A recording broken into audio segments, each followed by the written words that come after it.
The Pope has children. It sounds like a scandal, maybe even an attack on the Church itself. But this actually happened, not just once, but multiple times throughout history.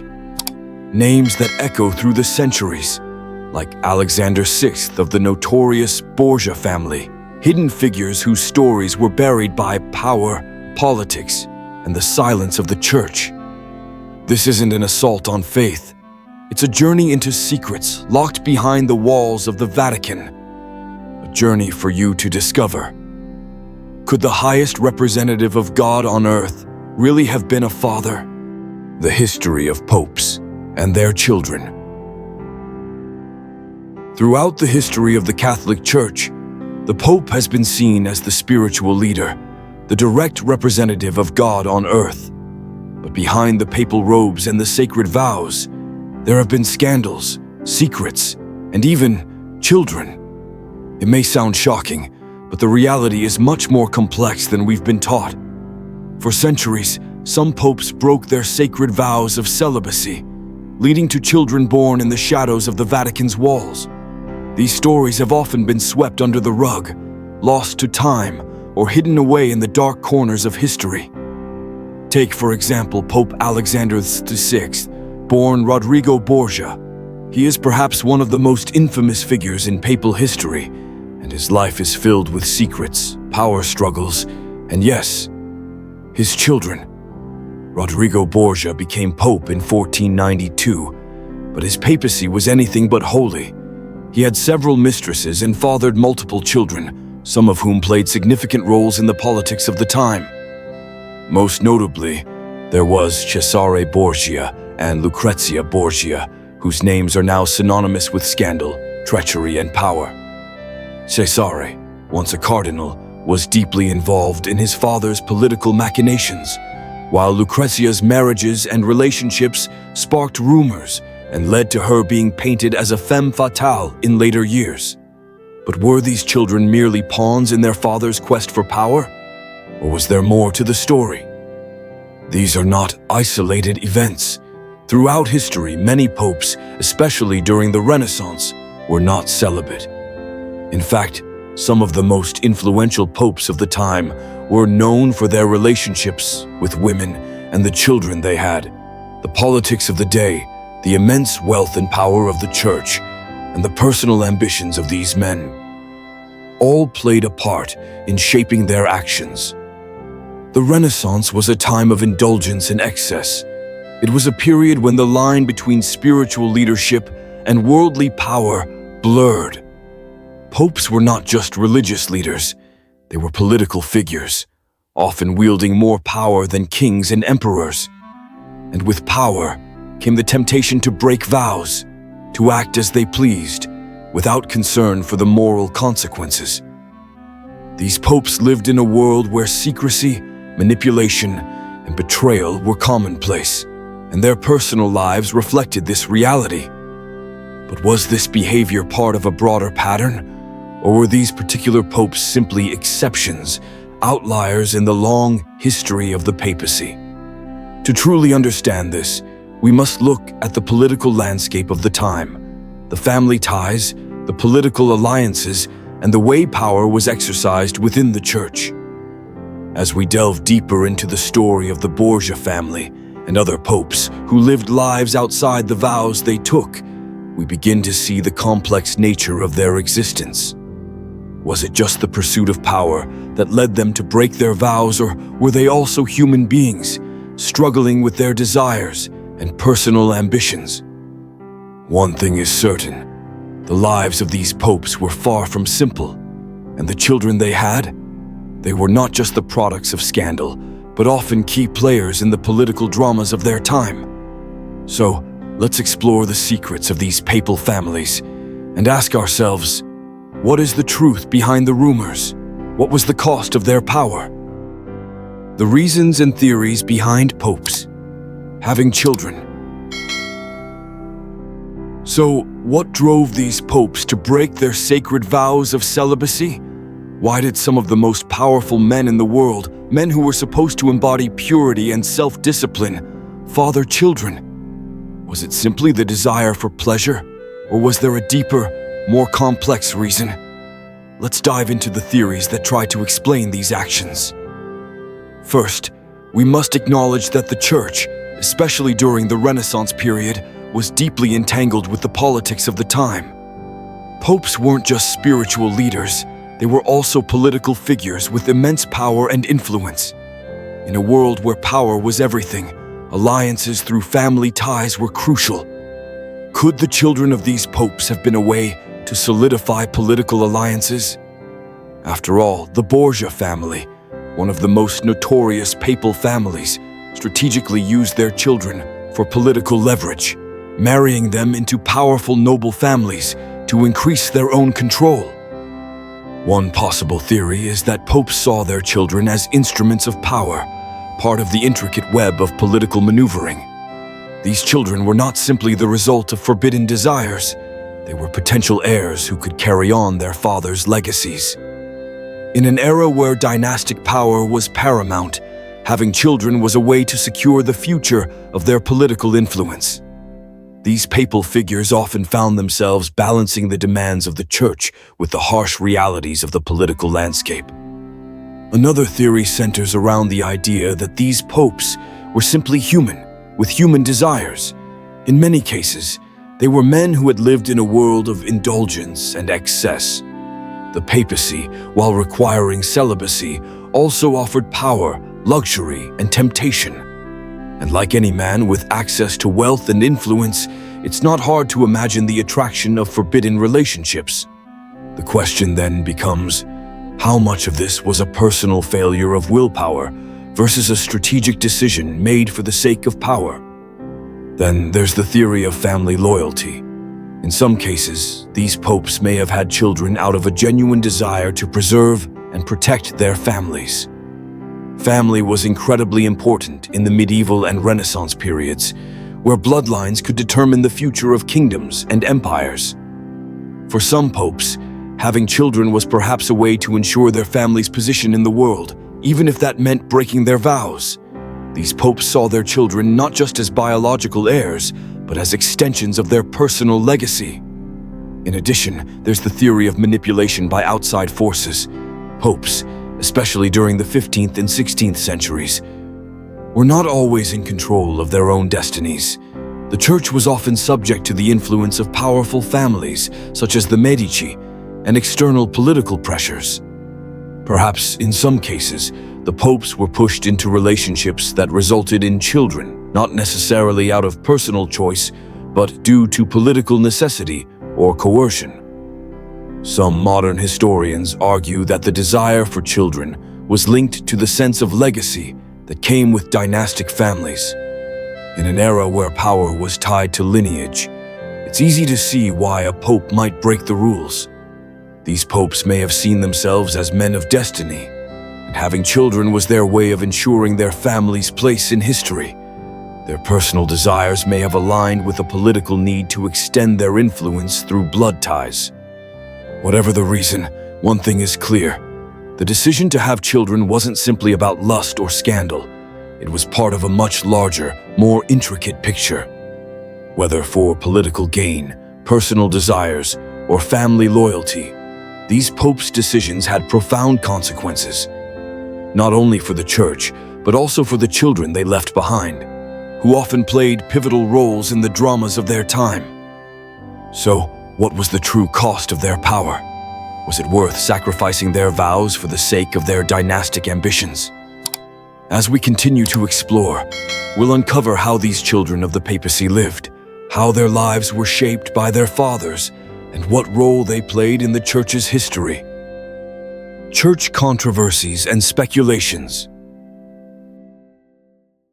As whispers of papal children echoed through the corridors of power, they didn't just stir gossip among nobles or commoners.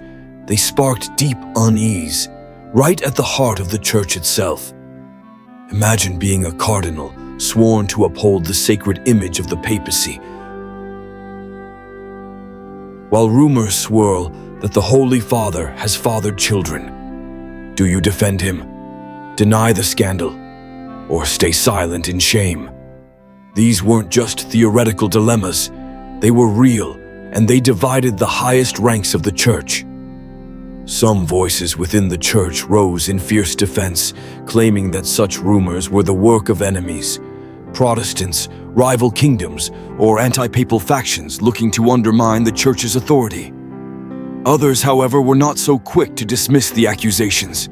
They called for reform, for repentance, for a return to the purity that the office of the Pope was meant to embody. One of the most controversial debates came down to this: if a pope is supposed to be the spiritual father of the church, how can he justify being the biological father of a child? It wasn't just about breaking vows. It was about breaking the trust of millions who believed in the holiness of his calling. During the Renaissance and Reformation, these scandals became fuel for critics of the Catholic Church.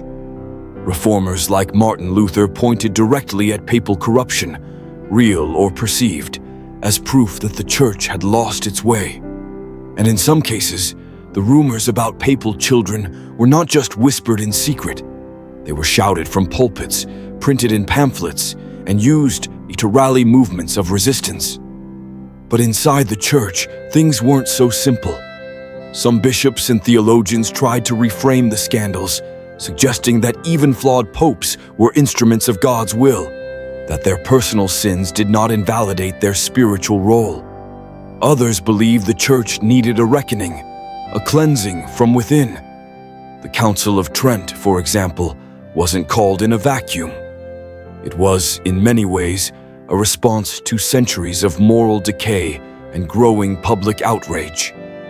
Then there were the cover-ups, diaries burned, letters destroyed, histories rewritten. Over the centuries, the Vatican has been accused of carefully managing papal legacies, ensuring that certain details never made it into the official records.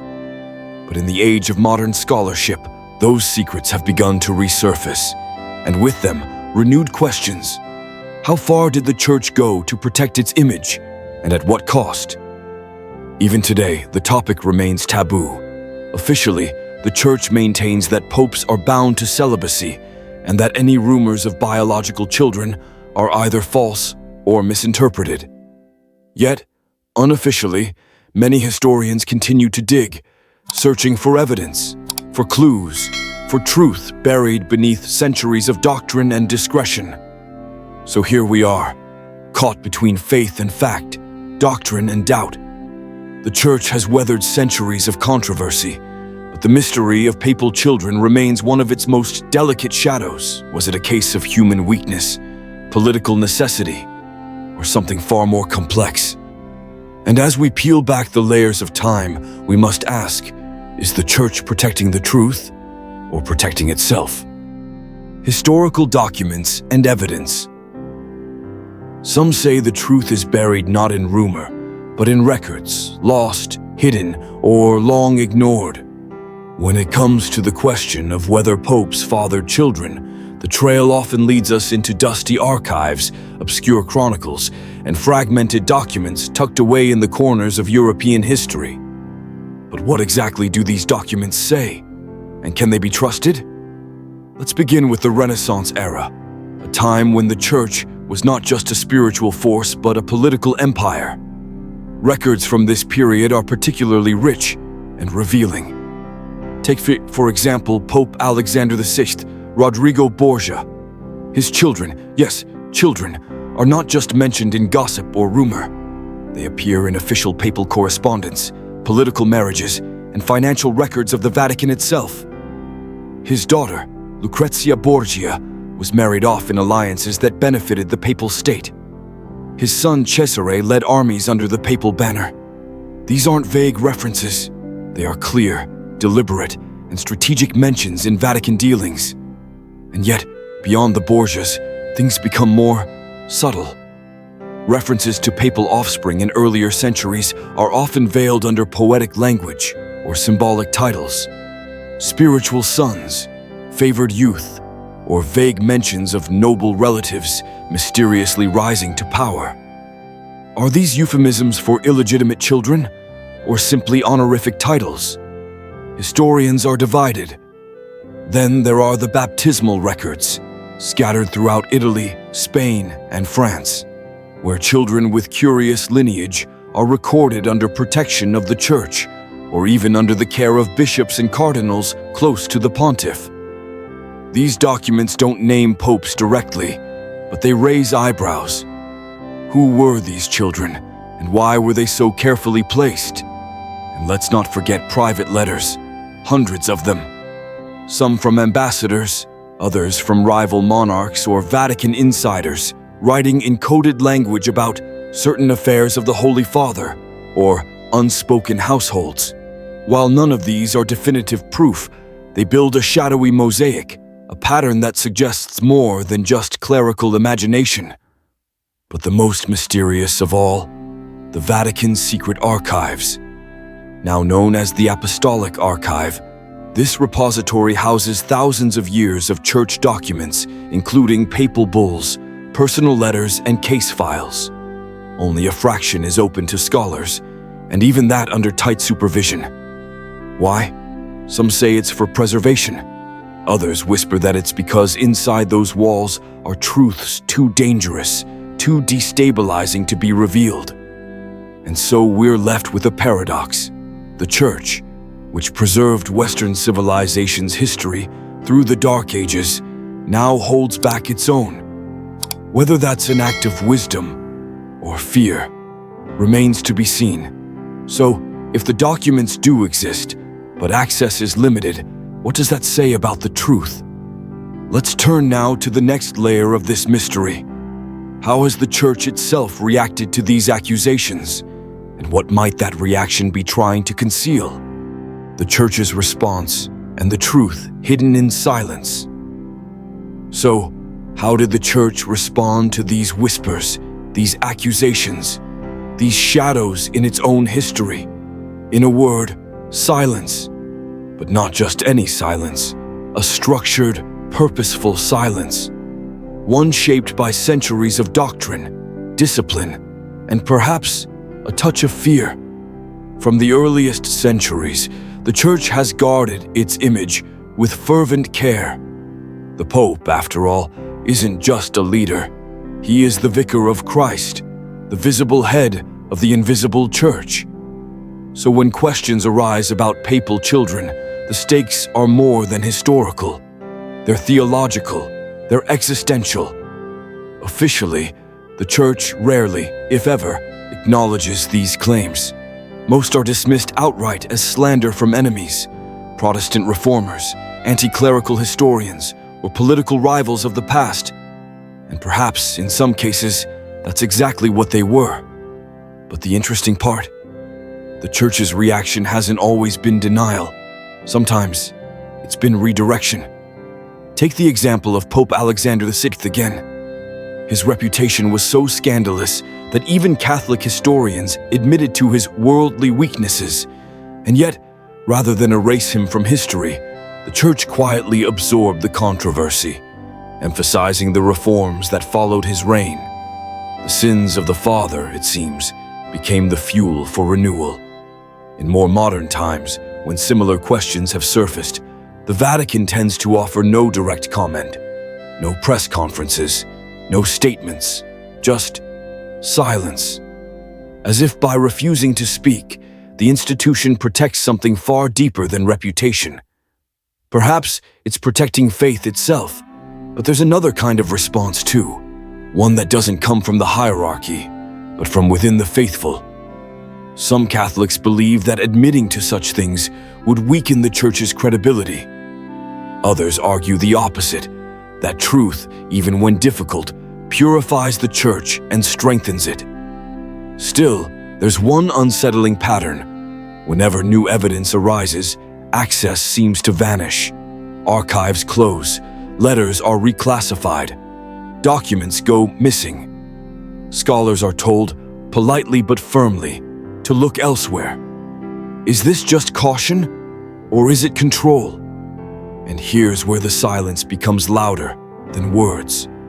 Because when you consistently avoid a question, people don't assume it's false. They wonder what you're hiding. It leaves us with this haunting thought. If the Church, a beacon of truth for billions, has even a fragment of hidden truth in its own house, what does that mean for the faithful? What truths are worth guarding so closely that even history must bow before them? And more importantly, are we ready to know them? Coming up next, we ask the most difficult question yet. What if it was all just myth?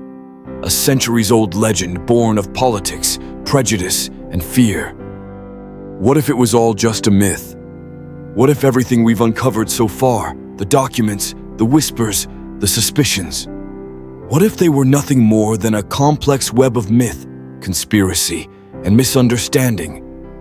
Could it be that the story of popes having children is merely a centuries-old legend, born out of political intrigue, a weapon used by rivals of the Church to discredit the papacy? It's not an easy question to answer, but let's step back and consider it.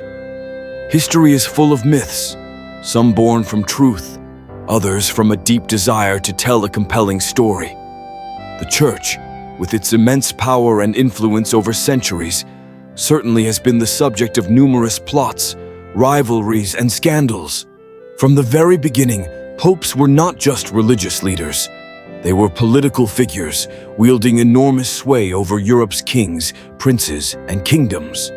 Was it so far-fetched for enemies to create stories, rumors that would tarnish the papacy and make the faithful question its sanctity? Let's think about the nature of gossip itself. In a world without mass media or instant communication, rumors could spread like wildfire, especially when they contained a scandalous element. The idea of a pope having children, or multiple children, was the perfect scandal. It challenged the very foundation of church teachings. It struck at the heart of celibacy, a core doctrine of the Catholic Church. And it placed the most holy figure in Christianity in a profoundly human, flawed light.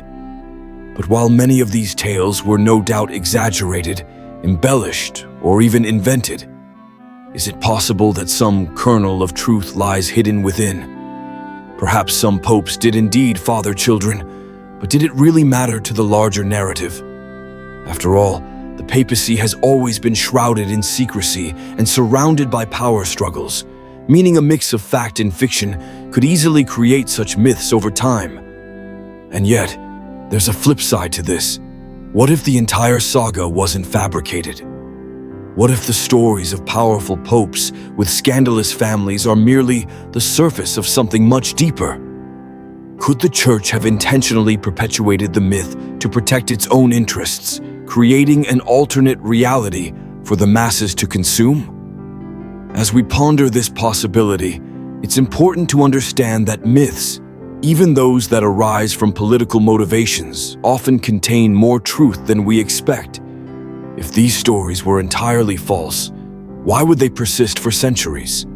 Why do the same questions keep resurfacing generation after generation? Now we must ask ourselves, could the truth of these papal relationships, whether based in myth or fact, have been intentionally obscured to safeguard the very foundation of the Catholic faith? And if so, what would it reveal about the Church's relationship with truth, power, and perception? Next, we'll conclude with a powerful reflection on the entire mystery. What does this all mean? What is the real story behind these centuries-old secrets? The mystery continues. As we close this chapter, one truth remains clear. The story of the popes and their hidden lives is far from simple. Whether myth, scandal, or fact, these tales continue to captivate us and challenge our understanding of power, secrecy, and faith.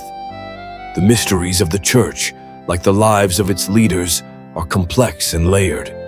And while we may never fully uncover all the secrets, the search for truth is what keeps us asking questions. It's a reminder that the history we know is often just the beginning of a deeper, more intricate story. If you've enjoyed this journey into the unknown, make sure to subscribe to A&O Productions. We explore the hidden truths of the Bible, uncover the mysteries of faith, and challenge the stories we've been told. Stay curious, keep questioning, and join me on the next adventure.